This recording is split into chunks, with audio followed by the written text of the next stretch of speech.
Hey friends, it's Tori. Welcome back to my channel. Today I am very late, but I am here to give you my November reading wrap-up.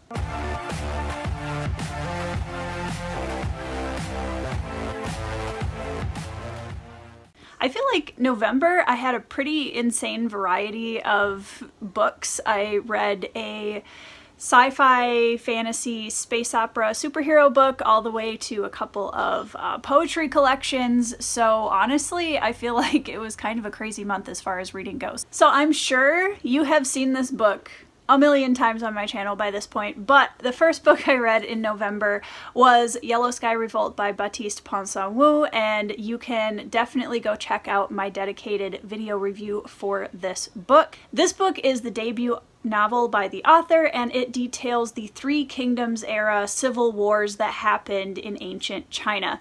I gave this book 4 out of 5 stars. I think it's an incredible debut novel, and I am so excited to see the rest of the series. This is a book that I think is really important because I don't know of a lot of series detailing this historical period, and I know that the video game culture has been kind of used to Three Kingdoms in some degree for quite a long time. I didn't grow up with that, so this was a completely new experience for me. But overall, I really liked this book. It has a young protagonist main character, which I appreciate. I am always here for a young protagonist when it's done well, and I think that it really did a good job showing us details of the time period and the battles and the generals from a very different perspective than we would have gotten if it had been told from the perspective of the generals.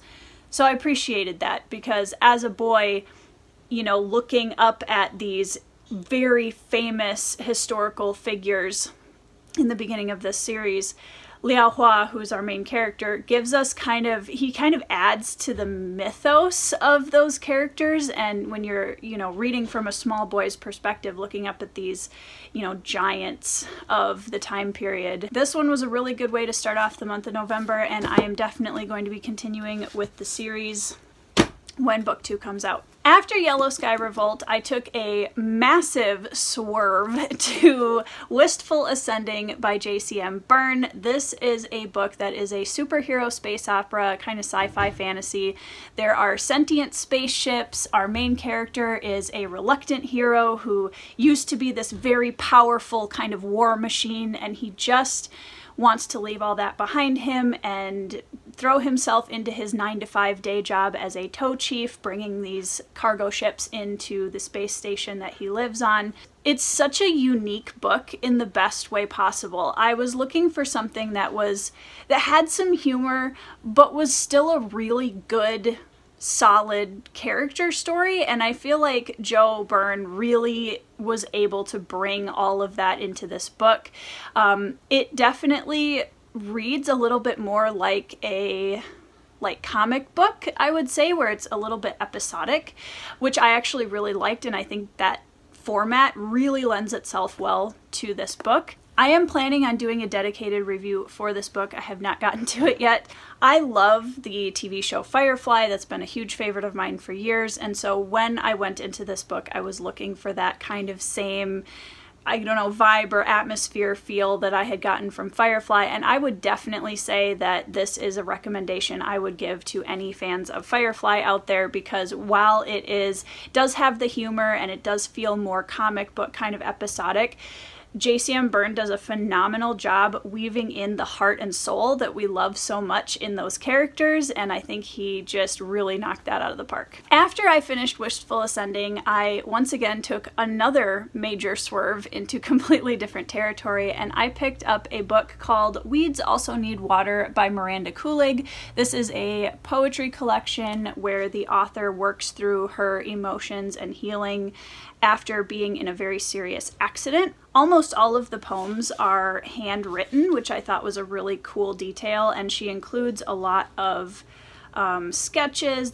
She loves plants, so there's a lot of like plant illustrations in here that are just very simple and add to the very personal, almost diary-esque feel of this book, especially when the author is using their poetry to explore and express trauma and PTSD and a lot of themes like that. I just thought that Miranda did a really phenomenal job with this. I think it's a really phenomenal little book, honestly, and I had a really good time reading it. This was actually recommended to me by my friend Katie, K.E. Andrews, who's the author of The Assassin of Grins and Secrets, which is over on my nightstand because I'm reading it right now. I don't know where my books are, guys. After I finished Words Also Need Water, I was asked to beta read a upcoming fantasy novel that will be released in January of 2023, and that is the much anticipated sequel to A Touch of Light by Thiago Abdallah, and that is A Shade of Madness. This is book 2 of the Ashes of Averin series, and I believe he is planning, he's planning 4 books in the series, so this is book 2. And Thiago asked me to beta read Shade of Madness for him. First of all, we all know this cover has been all over Twitter, and honestly, it's so beautiful and I love it so much. So I can't say a ton about this book yet because it is not even to the advanced reader copy stage yet. But all I will say about this is that you guys are in for a treat. Everything we loved about A Touch of Light, we're just getting more of it. The world is expanding, more madness, more of everything. So it's, I'm very excited for you guys to get to read it. It is coming out in January, so definitely keep your eyes out for that.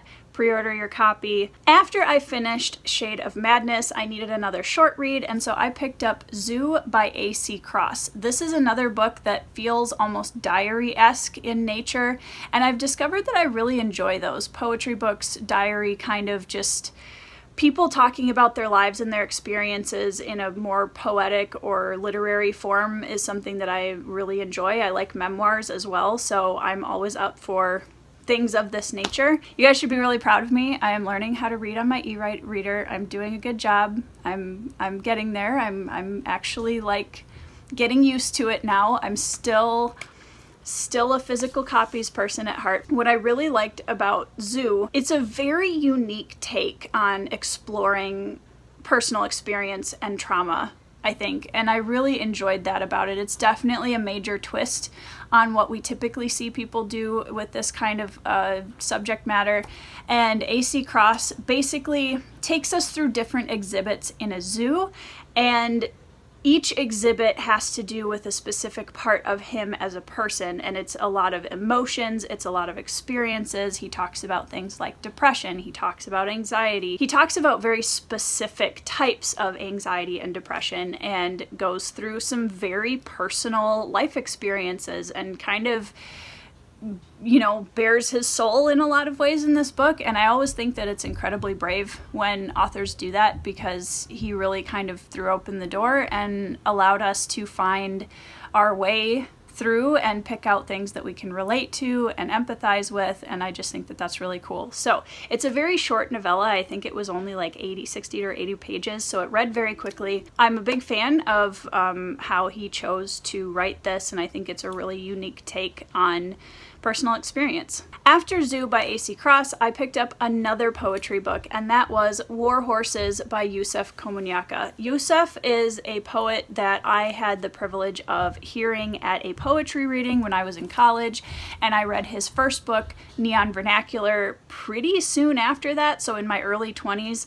Really loved his style of poetry. He's very visceral, very earthy, gritty type of poetry, and I really loved that. He talks very candidly about war, about fatherhood, about just life in general, and I think it's brilliant poetry. It took me a while, but I finally got to the second book of poetry I've read by him, and this one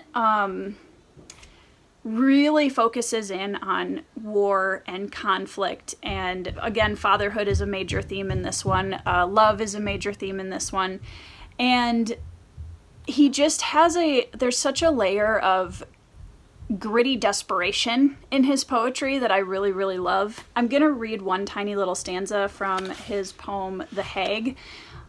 In the old days, the general's ribbons and medals rainbowed across his chest, and if he were interrogating himself, by now, blood would be on the walls. The way that he describes people and war and people in war, it's hard to explain, but it's so visceral and it's so the imagery is really, really powerful. I would definitely put Yusef Komunyakaa in my top list of poets. He's absolutely incredible, and I always love reading his poetry. There are definitely a few moments where he goes probably a little farther into the like sexual imagery than I personally care to read, but overall I just have a huge appreciation for this man's poetry, and I think he's an absolutely brilliant writer. Moving on to my last read of November, and that one you guys will kind of chuckle at. That was Phased by me. The reason that I picked this one up again is because I sent out a bunch of review copies to different reviewers this last month. I finally was able to order a box of physical copies of it, and I wanted to reread it and see if I noticed any typos or anything like that. I had kind of gotten to a point where my imposter syndrome and my self-doubt was really rearing its head, and I needed to reread this and kind of prove to myself that I could write a book, if that makes sense.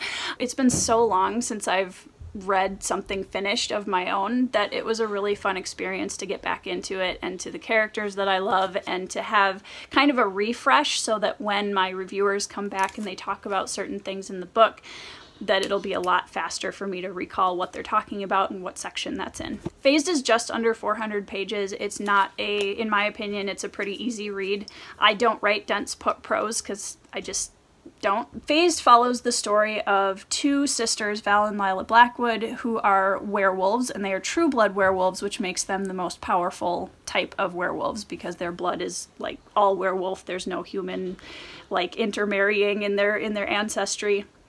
And they are wards of an organization called the DAO, which believes them to be incredibly dangerous to society, and it's kind of trying to retrain them so that they can assimilate into human society. But there's a lot of caveats to that, and it's a very dangerous process, and these girls know that if they don't assimilate successfully, that they will probably end up in cells as lab rats for the rest of their lives. This was a book that I wrote kind of during the beginning of my trauma therapy.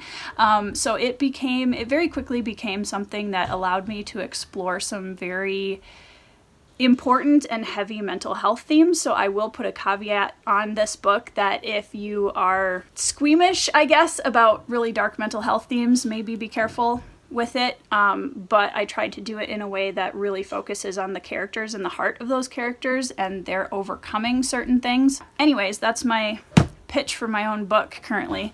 I will probably put a dedicated book explanation video on my channel for it at some point, but I haven't gotten that far yet. Overall, I feel like I had a really good reading month. I definitely hit a little bit of a slump at the end of October, early November, so I tried to kind of diversify what I was reading, and it helped to have some really small poetry books and novellas to throw into the middle of it. And overall, I just had a pretty decent month of reading. Everything was good. I didn't have any books that I didn't like. That's my November. I hope you guys also had a fabulous November. Let me know what your favorite read of November was down in the comments below. I hope you guys are having a great week, that you are reading 5-star reads, and I will see you in the next video.